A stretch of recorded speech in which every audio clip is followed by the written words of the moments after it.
등불을 켜는 목적은 드러내기 위해서다. 감추기 위해서 존재하지 않는다는 얘기를 하고 있습니다. 등불도 그 빛이 모든 사람들에게 증거되는 것처럼 하나님의 나라가 이제 감춰져 있지 않고 드러남으로 점점 자라가고 있다.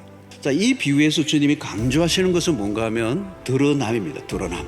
이것은 하나님의 편에서 해주신 것이고, 만약에 하나님이 알려주지 않으시면 우리는 알 길이 없습니다. 이게 비유라는 게 그렇습니다. 비유를 하면 알아듣는 사람은 맞아 하고 동의를 하는데, 어떤 사람은 뭐지? 저게 왜 저런 얘기를 하는 거지? 이런 것입니다.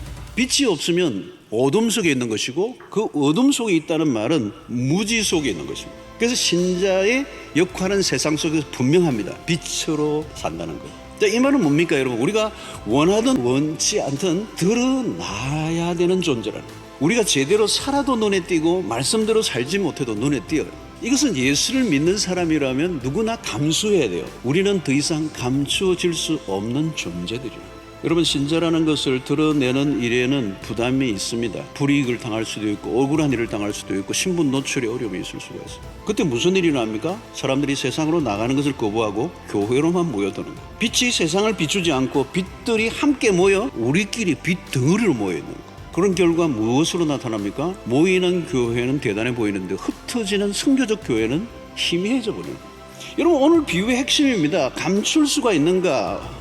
왜 감출 수가 없는가? 우리 안에 복음이 들어오면 그 복음의 성격이 더 이상 감출 수 없게 만들어요. 복음은 강력한 생명력을 갖고 있는 거거든요.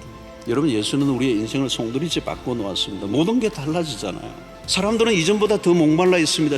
어두운 세상에 빛을 찾고 있는 것이죠. 문제는 우리가 빛으로의 역할, 빛이 빛으로 존재해야 되는 거예요. 사람들이 질문합니다. 당신들이 말하는 것과 당신들이 사는 게 왜 다른가? 모순을 본 것입니다. 하나님이 나의 전부라고 찬양을 했다면 그것이 삶에서 입증되어져야 된다.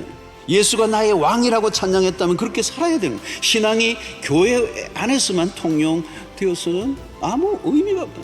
여러분, 우리가 세상에서 빛으로 드러나지 않으면 어떻게 되는 것입니까? 세상은 어두움 가운데 있어야 합니다.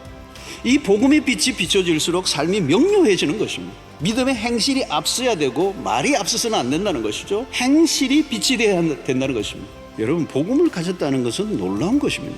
세상이 우리에게 줄 수 있는 게 없어요. 우리는 그러나 여러분, 세상에 줄 것이 있습니다. 여러분, 지금 무엇을 듣고 있는가? 어떻게 듣고 있는가? 들은 것에 대해서 어떻게 반응을 하고 있는가? 여러분들은 어떻습니까? 소극적인 태도를 가지고 있지는 않습니까? 어느 때보다 우리는 하나님의 말씀에 더 집중해야 될 때가 되었습니다. 나는 빛으로 살고 있는가?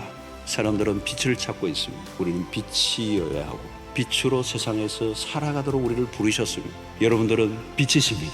이 빛으로 살아가는 여러분들 되시길 바라고, 이 드러남을 부담스러워하지 마시고 충분히 드러남으로 세상이 주를 보는 역사가 여러분들의 삶의 행실을 통하여 일어나게 되기를 주의 이름으로 축원합니다.